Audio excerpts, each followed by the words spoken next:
कानपुर में स्वास्थ्य विभाग और निजी अस्पतालों की कार्य प्रणाली पर एक बार फिर गंभीर सवाल खड़े हो गए हैं। एक अंतर्राष्ट्रीय स्तर के मिस्ट्री स्पिनर खिलाड़ी ने अपनी मां की मौत के बाद इलाज में लापरवाही, अवैध वसूली और फर्जी मुकदमा दर्ज कराने जैसे गंभीर आरोप लगाए हैं। पूरा मामला कानपुर के शिवकटरा रामा देवी इलाके का है, जहां के रहने वाले खिलाड़ी उत्कर्ष द्विवेदी ने प्रेस वार्ता कर अस्पताल और स्वास्थ्य विभाग पर कई चौंकाने वाले आरोप लगाए।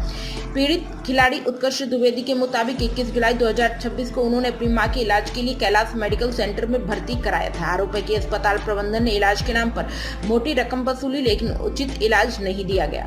उत्कर्ष का कहना है कि अस्पताल की लापरवाही के चलते उनकी मां की मौत हो गई। इतना ही नहीं, जब उन्होंने इसका विरोध किया तो अस्पताल संचालकों ने अपना प्रभाव का इस्तेमाल करते हुए उनके खिलाफ रंगदारी मांगने का फर्जी मुकदमा दर्ज करा दिया। पीड़ित खिलाड़ी ने स्वास्थ्य विभाग के अधिकारियों पर मिलीभगत का आरोप लगाया है और पूरे मामले की निष्पक्ष जांच की मांग की है। उत्कर्ष ने बताया, मैंने अपनी मां को सही इलाज के लिए अस्पताल में भर्ती कराया था, लेकिन वहां सिर्फ पैसों की मांग की गई।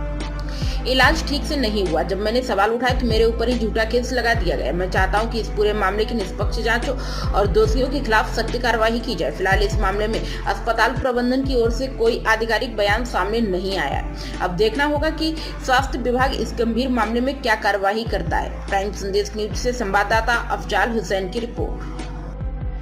सर, क्या नाम है आपका और आज किस लिए कोई सवाल कर रहे हैं? जी, मेरा नाम उत्कर्ष द्विवेदी है। पेशेवर क्रिकेटर हूं मैं। दोनों हाथों से मिस्ट्री स्पिन करने वाला भारत का पहला गेंदबाज हूं। और ये वर्तमान में जो प्रकरण चल रहा है किडनी कांड, उसी के पर्पज से मैंने आज प्रेस कॉन्फ्रेंस रखी है और एक बड़ा खुलासा करने के लिए आया हूं। खुलासा ये है कि ये जो किडनी कांड हुआ है, इसमें पूर्ण रूप से संलिप्त है कानपुर के जो सीएमओ है वर्तमान में वो। और इसकी वजह यह है क्योंकि मैं स्वयं साक्षात उनसे अपने प्रकरण के लिए मिला था। मेरी मां की आकस्मिक मृत्यु हुई थी।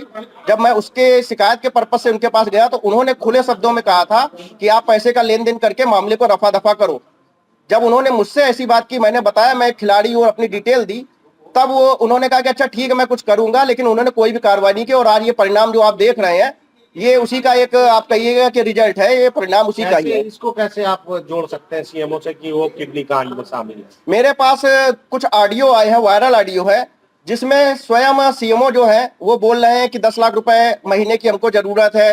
झोला छाप डॉक्टरों को कुछ संरक्षण देने की भी बात वो कह रहे हैं। वो जब मुझको मिला तब मेरा जो मैं चीजें बोल रहा हूँ वो और भी पुख्ता रूप से हो गई हैं। इस आधार पे कह रहा हूँ, वो मैं ऑडियो आपको सुना भी सकता हूँ और आपको दे भी सकता हूँ। इसकी शिकायत आपने अभी तक कहाँ करी है? जी, मैंने जो डीएम जो साहब थे उनसे आदेश कराया, लेकिन वो जांच भी सीएमओ ऑफिस पे गई, आज तक पेंडिंग है। इसके अलावा मैंने जो है सीपी साहब से 3 दिसंबर को मिला था, वहां शिकायत की।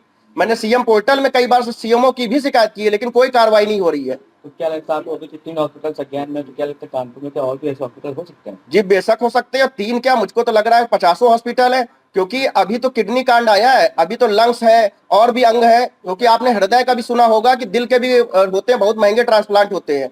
और ये प्रकरण आप देख ही रहे हैं, बहुत बड़े स्तर पे है। सीएमओ साहब ने जब कार्यभार संभाला था तो डीएम साहब ने उसमें एक हस्तक्षेप भी दिया था। बाद में उन्होंने जितना जैक लगा कर अपना कानपुर आ गए। जी, तो क्या लगता है कि ऐसी भी कानपुर? जी देखिए, आपको मैं बता दूं, क्योंकि मुझको भी जानकारी हुई थी जब मेरी माताजी का निधन, उसके बाद जब मेरे साथ ये घटना हुआ तो सीएमओ साहब जो सस्पेंड हुए थे उनके ऊपर भ्रष्टाचार के आरोप लगे थे। और वो स्टे लेके इसीलिए कानपुर आए हैं क्योंकि उनको कानपुर वासियों से लगाव नहीं है।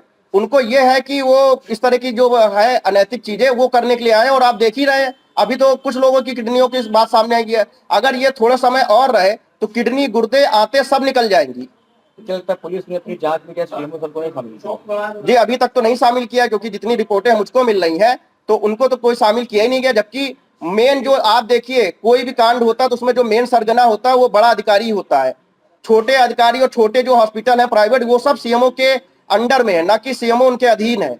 तो सीएमओ तो मेन मुख्य अगुवा है। आपने आवाज उठाई, और भी कई लोग हो सकते हैं, इसके अलावा क्या कहना चाहिए? जी हाँ, इस कांड में तो मैं तो कह रहा हूं और मैं तो चाहता हूं कि अगर किसी के साथ और भी हुआ तो वो भी सामने आए। बाकी तो मैंने आवाज उठाई क्योंकि मेरी माता जी की जान गई है और मैं अपनी माँ के लिए लड़ रहा हूं, जो मेरा अधिकार है। मीडिया के माध्यम से आपकी क्या अपील है? क्या मीडिया के माध्यम से मेरी यही अपील है कि माननीय मुख्यमंत्री जो है वो सीएमओ के खिलाफ संज्ञान लें, एक एसआईटी का गठन करें और एक हाई जो है बड़े लेवल की जांच की जाए, जिससे सत्यता प्रकाशित हो।